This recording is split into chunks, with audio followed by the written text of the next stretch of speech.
This is going to be reason, I don't know, 1,000 plus as to why I do not trust that daggone flu shot. And excuse the noise in the background, but we're going to work through it. So apparently, this story came out where people were administered the flu shot, or so they thought they were administered the flu shot, but it wasn't the flu shot that they were given. So 10 people in Oklahoma have been hospitalized because of the flu shot, but they were not given that. They were injected with insulin.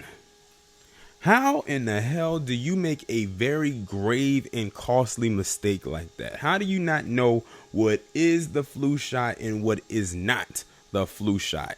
As a doctor, all I'm going to say is this. They are about to rack up, and when I say they, I'm talking about the 10 people who got hospitalized, about to rack up in money from lawsuits, and the people who administered it, they are about to lose their license, and wherever they did this at, they are about to catch a lot of heat.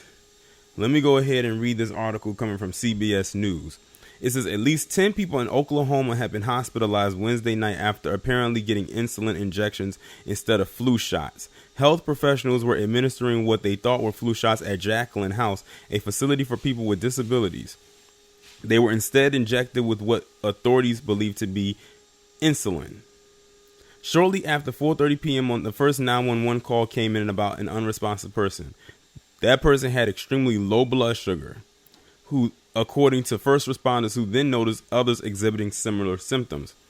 8 residents and 2 employees were transported by ambulance to the hospital. Rose praised the fire department and EMS, which contained the situation. The shots were administered by a pharmacist who has been in practice for 40 years. You in there for 40 years and you don't know what you're doing. I would actually go back through their record and see what else they have been giving people, because something tells me to do something like this wasn't their first ride at the rodeo. The person who administered what we believe is insulin is being very cooperative, not being evasive or elusive at all. I'm so hopeful that means that this was just a terrible accident. The bigger hope is that all of the patients who are at the hospital make a full recovery. How that happened is certainly something that I'm interested in knowing. Jane Phillips Hospital said all of the patients were treated and will soon be released. I still would like to know, how in the hell did you get the insulin mixed up with the flu shot?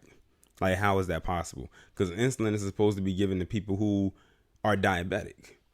If none of these people were diabetic and then they gave them a certain amount of dosage of what would supposed to be a flu shot, but was insulin instead, no wonder they were hospitalized, because you're only supposed to have a certain amount. But that's, in my opinion, just irresponsibility on the doctor's part. I don't care that you've been practicing for 40 years. The fact that you've been practicing for 40 years, you should be way more careful with that, because you're playing with people's lives right here. They better hope they don't get sued for malpractice. But I'm going to let this one go for right now. Y'all let me know what y'all think about it down in the comments. I'll talk to you in the next one. And like I said, this is exactly why I do not trust that flu shot.